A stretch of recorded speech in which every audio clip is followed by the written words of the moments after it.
എൻ്റെ അടുത്ത് വന്ന് പറഞ്ഞു, സാർ ഞങ്ങളുടെ ഓർമ്മയിൽ ചെയ്യാത്ത പണിക്ക് ബില്ല് കൊടുക്കാത്ത ആദ്യത്തെ സീസണാണ്. കാരണം ദേവസ്വം ബോർഡ് മെമ്പർമാർ എന്തെങ്കിലും കുറ്റം കണ്ടുപിടിച്ചാൽ പറഞ്ഞു വിടാൻ അധികാരമില്ലാത്ത ഗവൺമെൻറ് ആണോ എന്നാണ് ചോദിച്ചത്. അപ്പം ഞാനപ്പം തന്നെ പറഞ്ഞു, അത് ഇത് തെറ്റാണത്, അങ്ങനെ ചെയ്യുന്നത് തെറ്റാണ്. നമുക്കൊരു കാര്യം ചെയ്യാൻ, 2 ഭക്തന്മാരെ കൊണ്ടൊരു കേസ് കൊടുക്കാൻ പറയാം, ആ നടപടി ശരിയല്ല എന്ന് പറഞ്ഞു. അപ്പോൾ അത് വേണ്ട. രീതിയിൽ ശബരിമലയുടെ അഡ്മിനിസ്ട്രേഷൻ ഒരു സെപ്പറേറ്റ് ബോഡി ഉണ്ടാക്കാൻ ഗവൺമെൻറ് തയ്യാറായാൽ മാത്രമേ ഗവൺമെൻറ്റിൻ്റെ തലവേദനയും വരുന്ന ഗവൺമെൻറ്റുകളുടെ ഒക്കെ തലവേദനയും മാറും.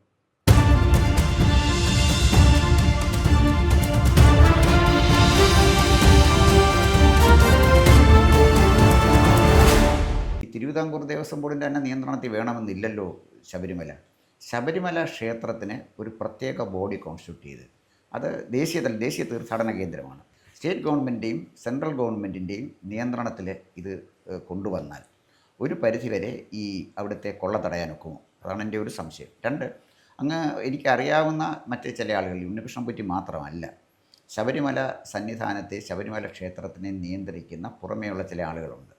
അവരും ഈ ദേവസ്വം ബോർഡ് ഉദ്യോഗസ്ഥന്മാരുമായുള്ള അവിഹിത ബന്ധമാണ് പലപ്പോഴും പല കാര്യങ്ങളിലും തീരുമാനമെടുക്കുന്നത്, നിയന്ത്രിക്കുന്നതിൻ്റെയൊക്കെ കാര്യം. അത് പലർക്കും അറിയാം, പകലുപോലെ എല്ലാവർക്കും അറിയാം, പക്ഷേ അങ്ങേക്കും അറിയാവുന്ന കാര്യമാണ്. ഇങ്ങനെ പോയാൽ ശബരിമല അപകടകരമായ സ്ഥിതിയിലേക്ക് പോകുമെന്ന് എനിക്ക് തോന്നുന്നു.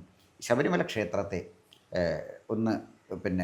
ഈ അപജയത്തിൽ നിന്ന് രക്ഷപ്പെടുത്തിയെടുക്കാൻ അങ്ങേക്കൊരു നിർദ്ദേശം എന്തായിരിക്കും പറയാനുള്ളത്? സാർ ചോദിച്ചത് ശബരിമല അഡ്മിനിസ്ട്രേഷൻ കൂടുതൽ എഫക്റ്റീവ് ആകാനുള്ള മെത്തേഡ് എന്താണ്, പുതിയ അതിന് മാത്രമായി ഭരണസമിതി വേണമോ വേണ്ടയോ എന്നതാണ്. ഉറപ്പായും ഇന്നത്തെ സാഹചര്യത്തിൽ ശബരിമല അഡ്മിനിസ്ട്രേഷൻ ഇൻഡിപെൻഡൻ്റ് ആക്കി ഒരു അതോറിറ്റിയുടെ കീഴിൽ കൊണ്ടുവരുന്നത് തന്നെയാണ് ശരി.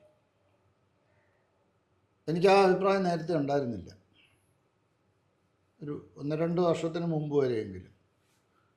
കാരണം അതിനും റീസണുണ്ട്. പക്ഷേ ഇനി അത് ആ നിലയ്ക്ക് പോവില്ല എന്നുള്ള കാര്യം ഉറപ്പാണ്. ഇൻഹറൻ്റായ ചില പ്രശ്നങ്ങൾ അതിനകത്തുള്ളത്, ശബരിമല ഇപ്പോൾ 60 ദിവസം സീസണിലും അല്ലാതെ ഉത്സവം അങ്ങനെ ഇങ്ങനെ കുറച്ച് നീണ്ട ദിവസങ്ങളിലും മാസത്തിൽ 5 ദിവസം ശബരിമലയിൽ മാസപൂജയും തുറക്കുന്നുള്ളൂ. 140 അങ്ങനെ എത്ര ദിവസം വരും. പക്ഷെ നേരെ മറിച്ച് ശബരിമല എഫക്റ്റീവായി കൊണ്ടുപോകണമെങ്കിൽ ഈ ദിവസങ്ങളിൽ, ഈ ഉത്സവം നടക്കുന്ന ദിവസങ്ങളിൽ മാത്രമേ അവിടെ ഉദ്യോഗസ്ഥരുള്ളൂ. മേൽശാന്തി എന്ന് പറയുന്ന ആൾ അവിടെ ഒരു ത്രൂ ഔട്ട് തങ്ങും, അദ്ദേഹവും സിൽബന്ധികളും എന്നുള്ളതല്ലാതെ പിന്നെ ഈ പീരീഡിലൊന്നും ആരുമില്ല. പക്ഷേ ഈ ഒരു പീരീഡ് 60 ദിവസം ഉത്സവം നടക്കുന്നതിൻ്റെ തലേ ദിവസം ഉദ്യോഗസ്ഥന്മാർ അവിടെ വന്നാൽ ഉത്സവം നടത്താനൊക്കില്ല.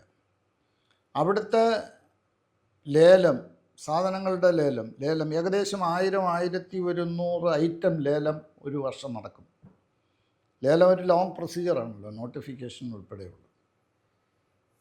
പിന്നെ അവിടുത്തെ വിവിധങ്ങളായ കെട്ടിടങ്ങളുടെ മെയിൻ്റനൻസ്, പ്രൊട്ടക്ഷൻ, ക്ലീനിങ് ഓപ്പറേഷൻ ഉൾപ്പെടെയുള്ളത് ശരിക്കും പറഞ്ഞാൽ ഒരു വർഷം മുഴുവൻ അവിടെ നടക്കേണ്ടുന്ന പ്രക്രിയയാണ്. അതിന് പകരം ലേലം തിരുവനന്തപുരത്ത് വെച്ച് നടത്തും, 2-3 ദിവസം കാട്ടിക്കൂട്ടി നടത്തലാണ്. ശരിയായ കോമ്പറ്റീഷൻ വരില്ല. പ്രോപ്പറായി ബിഡ് ചെയ്ത് അത് നടത്താൻ കപ്പാസിറ്റിയുള്ള, സാമ്പത്തികമായും അല്ലാതെയും കഴിവുള്ള ആളുകളും വരില്ല. അപ്പോൾ ശബരിമലയിലെ കച്ചവടക്കാരെന്ന് പറയുന്ന ഒരു പ്രത്യേക വിഭാഗമാണ്. ശബരിമലയിൽ തേങ്ങ ഉൾപ്പെടെയുള്ള സാധനങ്ങൾ പിടിക്കുന്നതും വളരെ ലിമിറ്റഡായി ചില പ്രത്യേക ആളുകളാണ്. അതെല്ലാം അവരുടെ കുത്തകയാക്കി വച്ചിരിക്കുന്ന ആളുകളാണ്. അതിൽ നിന്ന് വ്യത്യസ്തമായി പ്രോപ്പറായി കാര്യങ്ങൾ നടക്കണമെങ്കിൽ ഈ നടപടികളെല്ലാം സുതാര്യമായി നടക്കണം. അത് ടൈം കൺസ്യൂമിംഗ് ആണ്. ബിൽഡിങ്സ്, എത്രയോ അധികം ബിൽഡിങ്സ് ഉണ്ട്, വലിയ ബിൽഡിങ്സും ചെറുതും ഒക്കെ ആയിട്ട്, ശ്രീകോവിലും പരിസരവും ഒഴിച്ചിട്ട് തന്നെ. ഇതിൻ്റെയൊക്കെ മെയിൻ്റനൻസ് എന്ന് പറയുന്നത് ഒരു 3-4 ടെൻഡർ പ്രൊസീജിയർ തുടങ്ങി അത് ടെൻഡർ ഫൈനലൈസ് ചെയ്ത് കഴിഞ്ഞാൽ പോലും അത് എക്സിക്യൂട്ട് ചെയ്ത് വരാൻ ഒരു 3-4 മാസമെങ്കിലും എടുക്കണം. അപ്പോൾ ഏകദേശം ഒരു 10 മാസമെങ്കിലും എടുക്കുന്ന പ്രക്രിയയാണ്. അതും ഈ സീസൺ തുടങ്ങുന്നതിന് 1-2 മാസത്തിന് മുമ്പ് തിരുവനന്തപുരത്ത് വെച്ച് ടെൻഡറൊക്കെ നടത്തി അവിടെ വർക്ക് നടന്നാലും നടന്നില്ലെങ്കിലും പൈസ കൊടുത്ത് തീർക്കുന്ന ഒരു ഏർപ്പാടാണ് ശബരിമലയിൽ നടക്കുന്നത്. അതിന് എനിക്ക് പറയാൻ ഒരു വിമുഖതയില്ല. കാരണം എനിക്ക് ശബരിമലയെക്കുറിച്ചൊന്നും വലിയ വിവരം അറിവില്ലാതിരുന്നൊരു സമയത്താണ് ഞാൻ ദേവസ്വം ബോർഡ് പ്രസിഡൻ്റായിട്ട് അവിടെ ചെല്ലുന്നത്. അതുകൊണ്ട് തന്നെ ഞാനൊരു ഇൻസ്പെക്ഷൻ ടീമിനെ വെച്ചു. സീനിയർ ആയിട്ടുള്ള എനിക്ക് വിശ്വാസം തോന്നിയ ഒരു എഞ്ചിനീയർ, ചീഫ് എഞ്ചിനീയർ ലെവലിലുള്ള ഒരാൾ, ഡെപ്യൂട്ടി കമ്മീഷണർ ലെവലിലുള്ള, എല്ലാ ദിവസവും വൈകുന്നേരം ശബരിമലയിലെ മുഴുവൻ കാര്യങ്ങളും എനിക്ക് റിപ്പോർട്ട് ചെയ്യണം. എന്നെ കണ്ട് എനിക്ക് തന്നിട്ട് ഓഫീസ് വിട്ടാൽ മതി. ഒന്നുകിൽ ഞാൻ ശബരിമല കാണും, അല്ലെങ്കിൽ ട്രിവാൻഡ്രം, എവിടെ എന്താണ്. അതിൻ്റെ ഫലമായി അവസാനം സീസൺ കഴിഞ്ഞ് പിരിയുമ്പോൾ എൻ്റെ അവിടുത്തെ ഒരു അസിസ്റ്റൻ്റ് എക്സിക്യൂട്ടീവ് എഞ്ചിനീയർ തന്നെ ഒരു പയ്യൻ എൻ്റെ അടുത്ത് വന്ന് പറഞ്ഞു, സാർ, ഞങ്ങളുടെ ഓർമ്മയിൽ ചെയ്യാത്ത പണിക്ക് ബില്ല് കൊടുക്കാത്ത ആദ്യത്തെ സീസണാണിത്.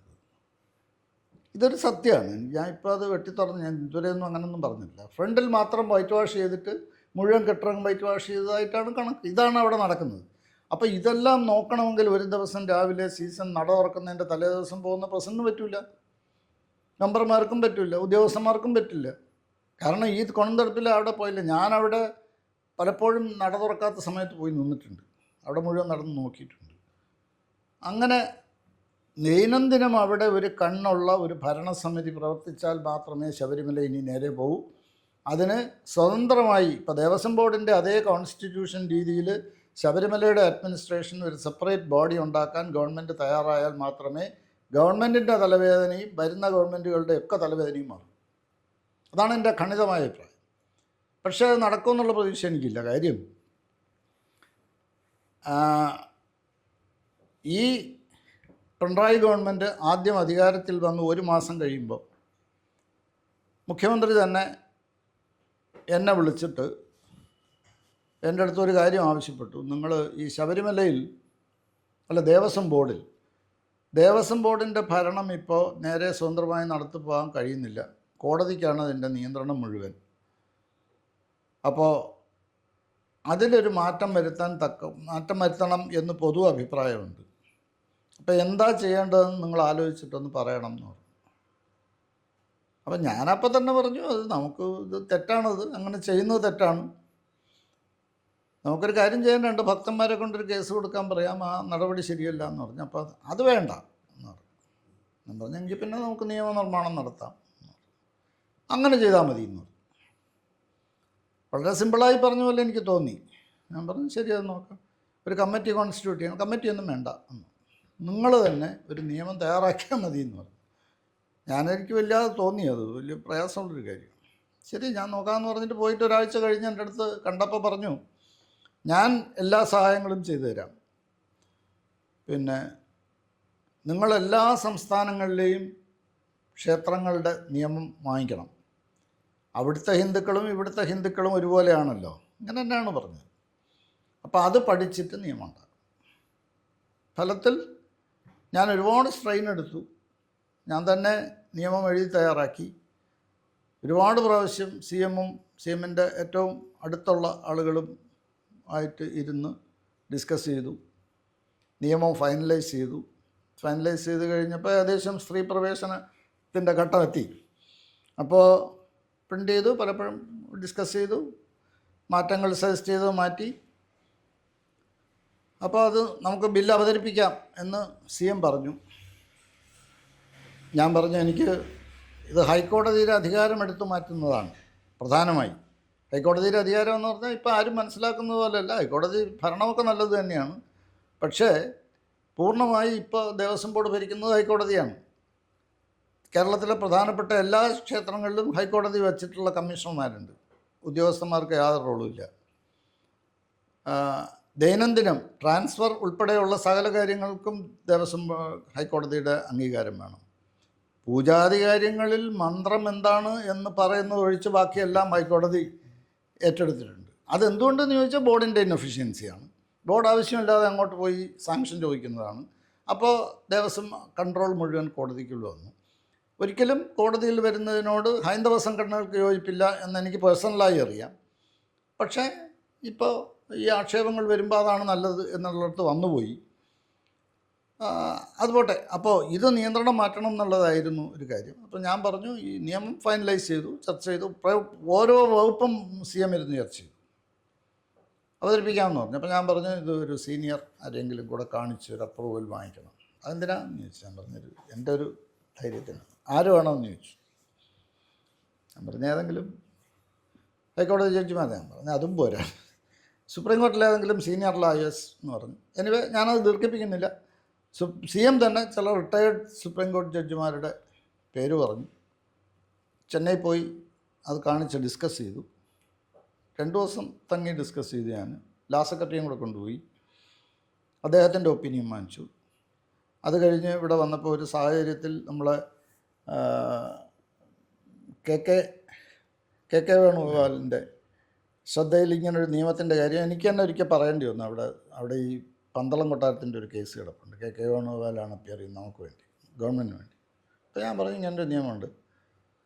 അത് പറയാൻ കാര്യം ഒരിക്കൽ ഈ തിരുവാഭരണം മുഴുവൻ എടുത്ത് ഞാൻ ഗവൺമെൻറ്റിന് തരാം എന്ന് കോടതി പറഞ്ഞു. അവർ തമ്മിൽ അടിയായതുണ്ട്. അപ്പോൾ അതെന്നെ വിളിച്ച് സംസാരിച്ച് ഞാൻ പറഞ്ഞത് ശരിയല്ല, അത് അപകടമാകും. CM ചോദിച്ചു അതെന്തോ നമുക്ക്. ഞാൻ പറഞ്ഞ അപകടം വരും, ഇനി നേരത്തെ പറ്റിയേക്കാൾ അത് വേണ്ട, അതിനൊരു ആധാരമല്ല, അതിനൊരു ചരിത്രമുണ്ട്, അതുകൊണ്ടാണ് അങ്ങനെ പറഞ്ഞു. എനിവേ കെ വേണുഗോപാൽ ഈ നിയമം അറിഞ്ഞപ്പോൾ അതൊന്ന് കാണണമെന്ന് പറഞ്ഞു. കോവിഡ് പീരീഡിൽ തന്നെ കെ വേണുഗോപാലുമായിട്ട് 3-4 ദിവസം 5, 2, 3 മിനിറ്റൊക്കെ സംസാരിക്കാൻ കിട്ടുള്ളൂ. അവസാനം ഒരു ദിവസം അരമണിക്കൂർ അദ്ദേഹത്തിൻ്റെ വീട്ടിൽ ഇരുന്ന് അരമണിക്കൂർ കൂടുതൽ ഡിസ്കസ് ചെയ്തു. അങ്ങനെ ചില മോഡിഫിക്കേഷൻസ് വന്നു. ഈ നിയമം കണ്ടപ്പോൾ അദ്ദേഹം എൻ്റെ അടുത്ത് ചോദിച്ചത് ഈ കേരളത്തിൽ 50 വർഷമായിട്ട് ഗവൺമെൻറ് ഇല്ലായിരുന്നോ, ഇങ്ങനെയാണ് ചോദിച്ചത്. ഇങ്ങനെയാണോ ഭരിക്കുന്നത്?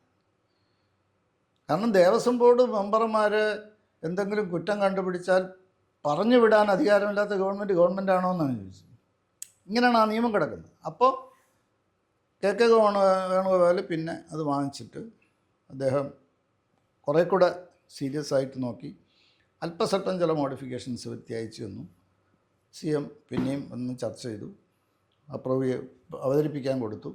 ദേവസ്വം മന്ത്രിമാരെ കൊടുത്തു. ദേവസ്വം മന്ത്രിമാർക്ക് അവതരിപ്പിക്കാൻ ഇതേവരെയുള്ള എന്താ പറയുക, സമയം കിട്ടാത്തതാണോ ധൈര്യം കിട്ടാത്തതാണോ എന്ന് എനിക്ക് അറിഞ്ഞൂടാ. അങ്ങനെയാണ് അത് അവതരിപ്പിച്ചിട്ടില്ല. അത് അവതരിപ്പിച്ചെങ്കിൽ പോലും സാരമായ വ്യത്യാസം വരുമായിരുന്നു. കാര്യം ഓഡിറ്റ് ഉൾപ്പെടെയുള്ളത് പുതിയ വ്യവസ്ഥകൾ കൊണ്ടുവന്നു. കുറേ കൂടി ജനാധിപത്യപരമായി ബോർഡിന് നിയന്ത്രണം വരാനുള്ള സംവിധാനം ഉണ്ടായി. കാര്യം ഞാനത് പറഞ്ഞുകൊണ്ട് ഇപ്പോൾ പറഞ്ഞ് അവസാനിപ്പിക്കാം. എവിടെ ഏത് ബോഡി ഉണ്ടെങ്കിലും ഇപ്പോൾ ഗവൺമെൻറ് ഉണ്ട്, government is answerable to the assembly ആണല്ലോ. അതെ അതെ. ഇപ്പോൾ സാറൊക്കെ NSSലുണ്ടായിരുന്നു. അതെ അതെ. ഡയറക്റ്റ് ബോർഡ് ഇരിക്കുന്ന ആൾ is answerable to the general body. സഹകരണ സംഘത്തിലാണെങ്കിൽ സഹകരണ സംഘം ഭരിക്കുന്നവർ they are answerable to the members general body. Devaswom ബോർഡിനെ ആരുണ്ട് കൺട്രോൾ ചെയ്യുന്നത്? ഒരിടത്തും ആൻസർ ചെയ്യേണ്ടവർ. ഗവൺമെൻറ്റിനോടും പറയേണ്ട, ഹൈക്കോടതിയോടും പറയേണ്ട, താഴോട്ട് ഉള്ളവരടുത്തും പറയേണ്ട, ആരോടും പറയേണ്ട. അപ്പോൾ ഈ ദേവസ്വം ബോർഡ് എന്ന് പറയുന്ന ഈ ബോഡി അത് ആൻസറബിൾ ആയിട്ടുള്ള വേറൊരു സാധനം വേണ്ടേ? ആരെ പേടിക്കണം? ഒരു മനുഷ്യരെയും പേടിക്കേണ്ടാത്തതുകൊണ്ടാണ് ഈ വിധത്തിൽ ഭരണം പോയത്. ഇപ്പോൾ ഹൈക്കോടതി കയറി പിടിച്ചതുകൊണ്ട് ഹൈക്കോടതിയെ പേടിക്കുന്നു, അല്ലാതെ കൺട്രോൾ ചെയ്യാൻ ആരുമില്ല.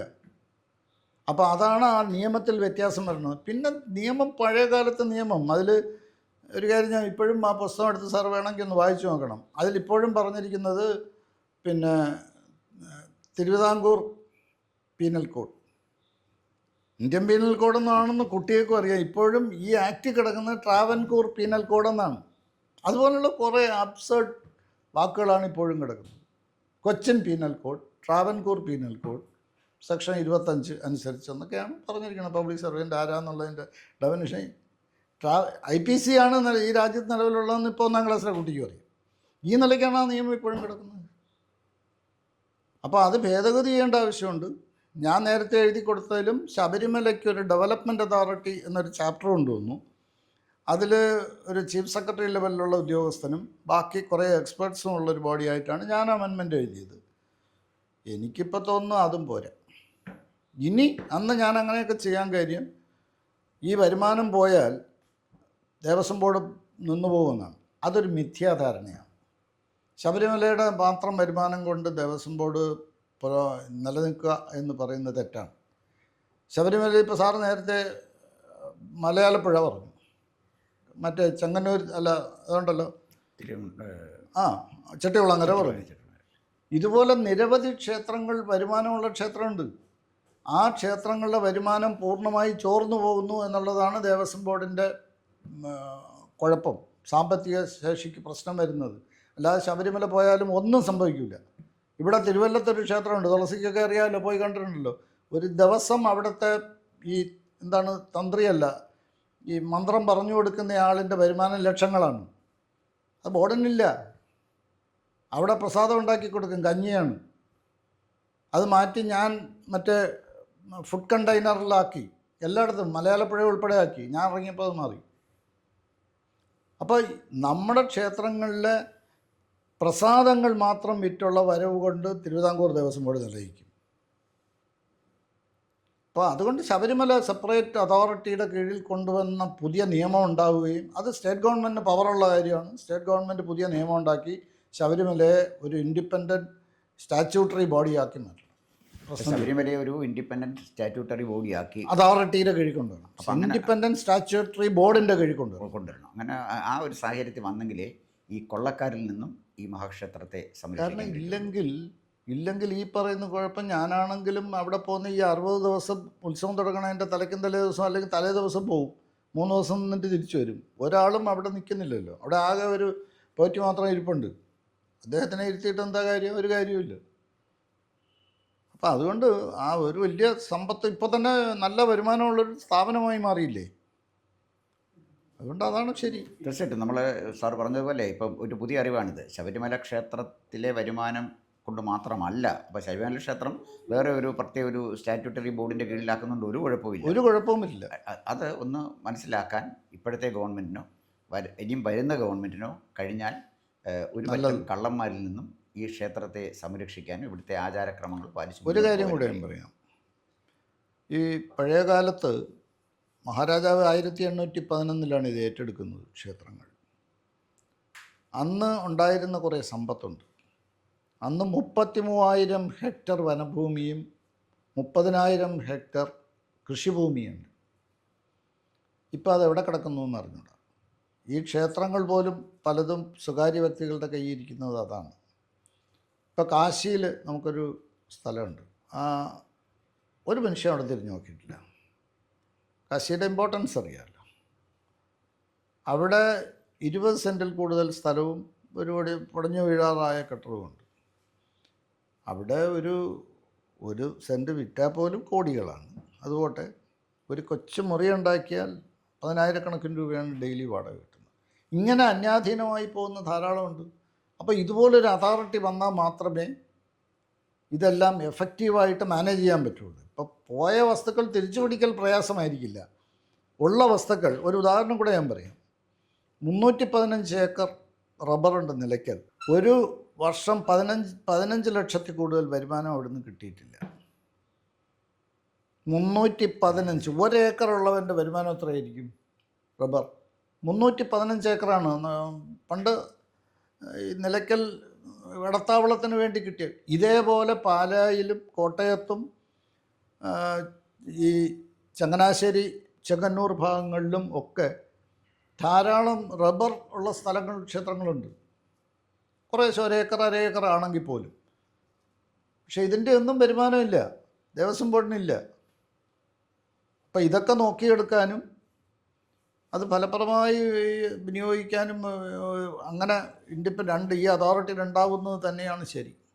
അപ്പോൾ എന്തായാലും ശബരിമല രക്ഷപ്പെടാനുള്ള ഏക മാർഗം ഒരു ഇൻഡിപെൻഡൻറ്റ് സ്റ്റാറ്റ്യൂട്ടറി ബോർഡിൻ്റെ കീഴിൽ ശബരിമലയെ കൊണ്ടുവരികയാണ് ശരി. കൂടുതൽ വാർത്തകളും വിശേഷങ്ങളും നേരിട്ട് ലഭിക്കാൻ ജനങ്ങളിൽ നിന്ന് ജനങ്ങളിലേക്ക് ജനഭൂമി ന്യൂസ് സബ്സ്ക്രൈബ് ചെയ്യൂ. ബെൽ ബട്ടൺ അമർത്താനും മറക്കരുത്.